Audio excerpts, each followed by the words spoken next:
I had started Boston Collegiate Charter School in 1998 with a colleague of mine, Susan Fortin, from graduate school. And at the time, there weren't that many charters around the country. Massachusetts was one of the early states to adopt the charter school law. In fact, I went to Massachusetts because I thought there was no way a charter school law would ever come to New York City or New York State anytime soon. I started Boston Collegiate, and when I was there, I met John King and Evan Ruddle, who were in the early years of starting Roxbury Prep. I met Doug Lemov as well, who was in the early years of starting Academy of Pacific Rim. And while speaking at a conference at Columbia University, Norman Atkins, who was the co-founder of North Star Academy with Jamie Verrilli, came up to me and said that he had liked a number of things I had said, and can he come visit, and I should come visit North Star. And so there was just a bunch of us who had started charter schools in the late 90s, working individually. I had never heard of KIPP. There was no such thing as a charter management organization, and we really just operated our schools independently for a number of years. After a couple of years, when our waiting lists were getting longer and longer, and we realized that we weren't able to offer a spot to all the families who wanted to come to our school, and because of some early academic success as well, we started to think that, boy, it would be great to be able to open up more schools because there were too many families on the waiting list. And what always stuck with us was the family who applied, who was at home, who might receive a phone call or a letter in the mail, and they would open it up, and they were really jazzed up to get into our school because we were offering another choice. And they open their letter and they see that there are 168th on the waiting list or 423rd on the waiting list. And what always drove us was that moment when the parent thought to themselves, what am I going to do? I don't want to send them necessarily to the local school. This was the option I was hoping for. And if we only opened one single school or a high school on top of our middle school, we still wouldn't meet the demand that's out there for parents who live in urban areas who are looking for a great option. And so Norman Atkins actually was the one who started to ask all of us whether or not we wanted to work together. All of us wanted to expand, but we saw what it was like to open up one school, and the idea of doing that same thing again was a little overwhelming. And it was Norman's idea to say, what if you open up schools, and Brett, what if you open up schools in New York City? And John, what if you open up elementary schools there as well? And Doug lives upstate, and he was interested in opening up schools where he was. And Julie Jackson and Norman and Jamie Verrilli and Paul Bambrick from North Star Academy wanted to build more North Star Academies. And it was his idea to say, let's form Uncommon Schools, a nonprofit charter management organization that is going to take the same mission that each of us had been operating under since 1997, 1998, and 1999, which was to create great schools that close the achievement gap and prepare low-income students for college. So even though North Star Academy, our first school, opened up in 1997, we really came together in 2004, 2005 to build the current version of Uncommon Schools. And we started then with 5 schools with about 500 students. Again, that was beyond the one school in 1997. And now as of next year, we'll be operating 49 schools, serving 16,000 students in 6 cities. Susan Fortin and I started Boston Collegiate in 1998. We received the charter in February of 1998. We opened up summer school for incoming students in July of 1998. Our building was identified in August of 1998, and we opened up school in September of 1998. And I think back now about how simple we approach the opening of a school. These days, obviously, we understand the deep complexity, especially in an age of much higher standards than ever before. But I remember turning to Susan and saying, you work on getting furniture, and I'll go look for teachers, and we'll have a school. And obviously, we knew things were much more complex than that.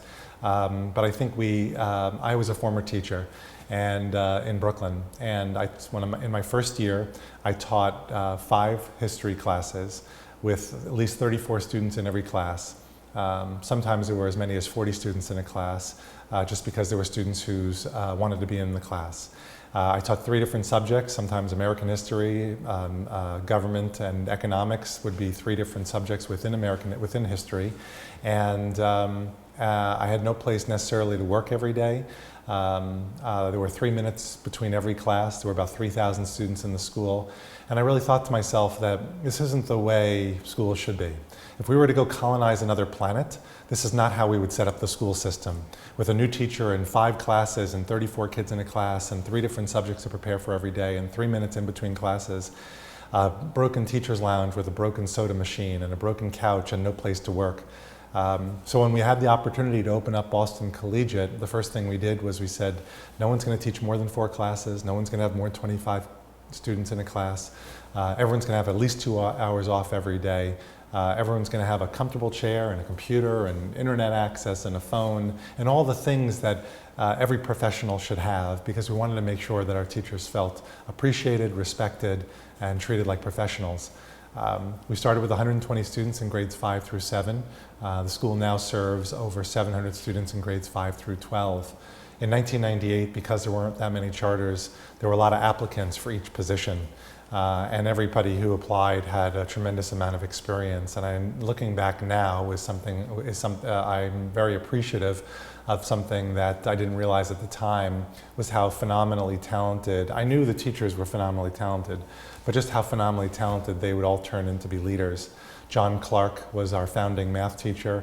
John then left Boston Collegiate to found Edward Brooke Charter Schools, which is a set of 3 elementary and middle schools in Boston that are just doing phenomenally well, some of the highest performing schools in Massachusetts and in the United States.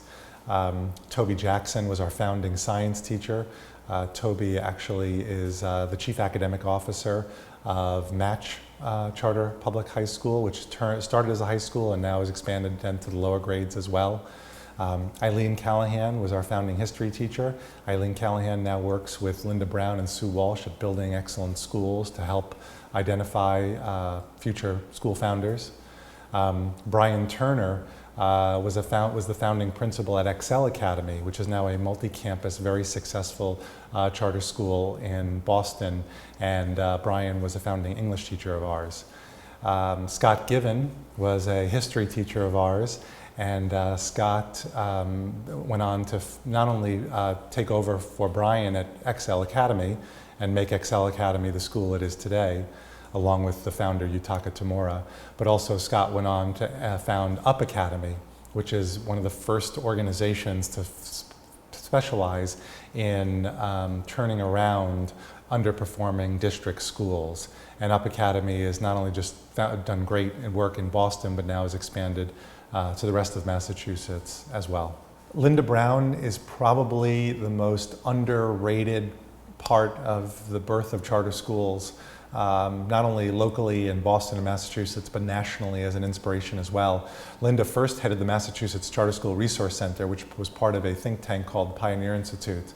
I met Linda when I was in graduate school.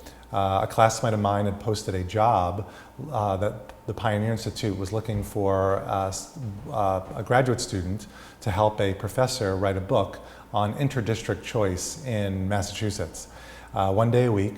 And I was a grad student looking to pay tuition, and I went to the Pioneer Institute, interviewed, and got the job.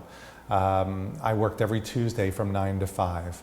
I would show up at 9 o'clock at the Pioneer Institute to do my research. Sometimes I was on the road, and at 5 o'clock I would leave. And when I was leaving at 5 o'clock, I'd always have to pass by a woman named Linda Brown's office. And she would yell out, "It's 5 o'clock, Brett's leaving," just right on the dot.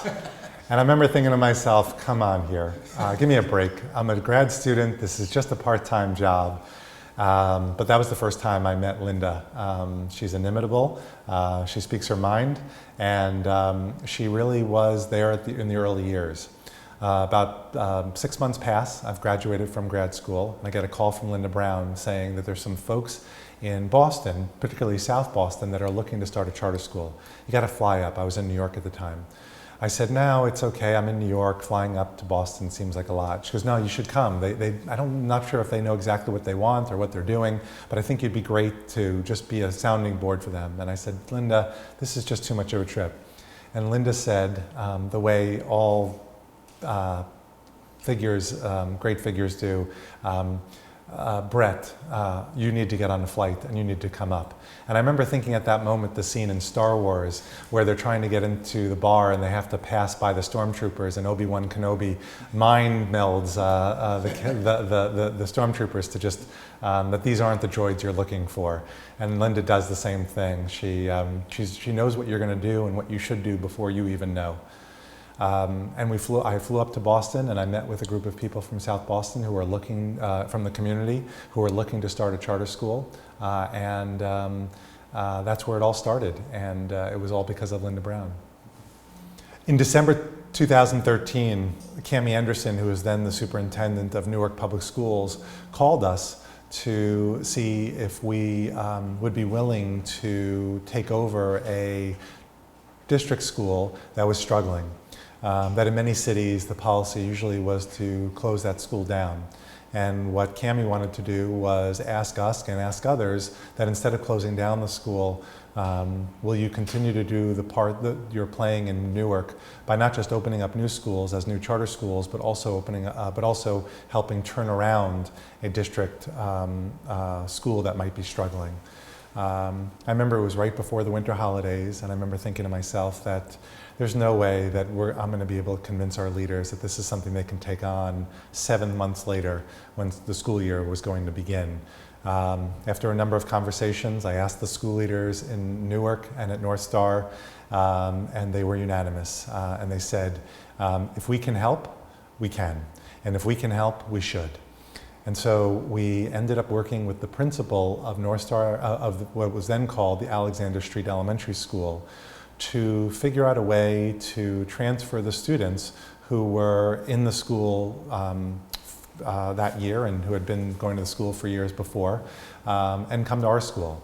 So the only stipulation was every student at Alexander Street Elementary School had first priority and first choice and automatically got into what was then going to be called North Star Alexander Street Elementary School. And we worked really closely with the principal, Maria Ortiz, who then talked to the kindergartners, talked to the first graders, talked to the second graders to tell a little bit about what we were trying to do. Because we wanted to show, after all these years of being criticized, that somehow we were creaming students, that we were picking our students, even though students came to us completely at random through a lottery. In the early years, we used to put names literally in a box and pick them out at random, and that's how we got our families. We were excited to not only just help the families at North Star Alexander Street Elementary School, but also to show from a public policy perspective that it doesn't matter who comes to our school. We're still going to deliver the same quality education, the same rigorous and joyful instruction that we expect in all of our schools. And so we really spent the spring working with families for them to understand exactly what our school was about. And we ended up opening up the school, like in all of our schools, in August of 2014. Kindergartners through with about 300 kindergartners through fourth graders. And we've been really happy with what we've done there. In 1998, when we opened up our first school, we thought with the flexibility that we had as a charter school, we were going to pull out of our pocket the one solution that had somehow been escaping educators since Horace Mann had come up with the idea of a common school over 150 years ago. And by the second day of school, we realized that it wasn't going to be one 100% solution, but rather it was going to be 100 individual 1% solutions. And that's been our driving philosophy ever since. That there's not one big thing that ever is going to make a school work, but it's going to be day to day, working on the details, going through a lot of making sure that things work well. And so that philosophy of 100 individual 1% solutions is what we've brought to every one of our schools, including North Star Alexander Street Elementary School. So first of all, it has all the basics and hallmarks of an uncommon school. A longer school day and a longer school year, because we believe that if we want students to learn more, they have to spend more time learning. We make sure that all of our teachers have a reasonable teaching program so that they have the time, tools, and resources to be successful. But then there was something obviously very unique about turning around a struggling district school. And the first thing we made sure to do was to make sure that every family who was attending the prior school knew that this was different. We wanted to make sure that every student was re-enrolling because we wanted to make sure that the same students had the opportunity to come to this school. But the first thing we had to do was make sure all the families knew who we were, what we were trying to do. And then when the first day of school started, we realized these students had been going to the school far longer than we had actually even been going to the school. These students had been turning that corner and using that restroom far longer than we had. And so we had to do something different. So a good example of something different is rather than have students go to class on the first day of school and learn from their teacher, we actually had all of the students in the auditorium for the first 2 weeks of school. We wanted to build one culture, with one mission. And Juliana Worrell, who's a phenomenal founding teacher of ours, had been a phenomenal school leader at North Star Academy. We had asked Juliana to lead North Star Alexander Street Elementary School. We'll be the first to admit it's the kind of challenge that not every principal can take on, but we knew Juliana was going to be someone special. So Juliana had all 300 students in the auditorium every day for 2 weeks. Their students' teachers were with them in and out of the aisle, making sure what they were doing. But because this was a new culture and new instruction, we wanted there to be one voice and one way of doing things, so students knew that this was not the old school they were going to, but was actually something new. When we do something like a turnaround, we also know it takes phenomenal people. So it's not just Juliana as a special principal, but we also asked a number of teachers who were superstars at their other North Star campuses to come over, leave their school, leave where they were comfortable, leave their position so that they could actually become pace setters at this new school. So while we knew we would be hiring a number of new teachers who had never been part of Uncommon Schools, we also made sure that every grade had a veteran teacher who could be the pace setter and the model for everyone else. Because most struggling schools have an issue of student culture, we also made sure to have 2 deans of students at the school, including 1 veteran dean of students, who could work with families, work with students to make sure that student culture was as vibrant as it could be. Because most struggling schools also have students who have experienced a lot of trauma, have gone through a lot in their, whether it's their home experience or the kind of school they'd been to in the past, we also knew we needed to meet the social and emotional needs of the students. And so while we made sure that we also had enough social work staff in the opening of a school as well. Because our 3rd and 4th graders were so far academically behind, having not gone to one of our schools before, we had to make sure that we had to write a curriculum that was pitched at their academic level, but also at the same time written in a language and vernacular that treated them as 8- and 9-year-olds.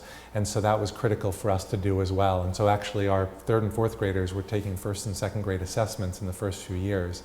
But I'm happy to report that by the end of the year, not only were the 3rd and 4th graders taking the 3rd and 4th grade interim assessments like their peers across Uncommon, but that the entire school had closed the achievement gap in math and had tied the state performance in reading. One of the best things we're doing now is partnering with our districts in where we're located. And this started actually about 3 years ago in New York City, where we had received a state grant that allowed us to share our work with other district public schools. The one requirement, no charter schools could actually attend these trainings. At first we tried to go top down by contacting the leaders of district and the chancellor and doing it that way. But like all reforms, you can't force it. And we ended up going down the path of finding 300 teachers and leaders who were interested in learning what we were doing, completely at random from 5 different boroughs, representing 17 different schools.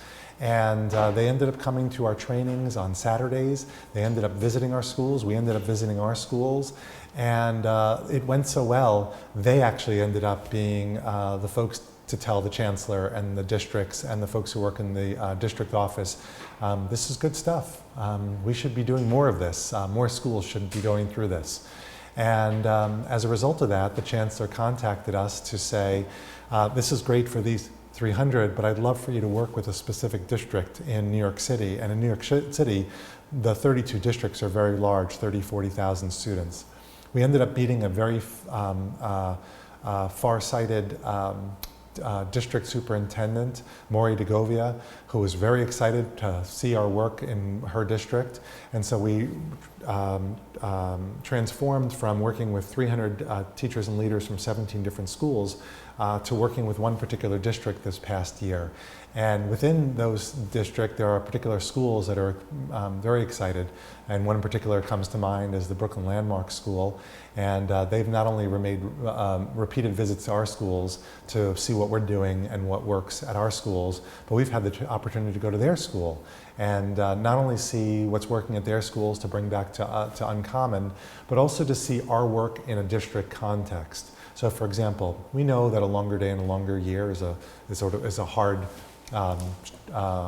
reform to implement if you're a single principal at a single school in a large urban district. But there's so many other things that we do that make a difference. For example, one of the most important practices at Uncommon Schools is something that we call real-time feedback.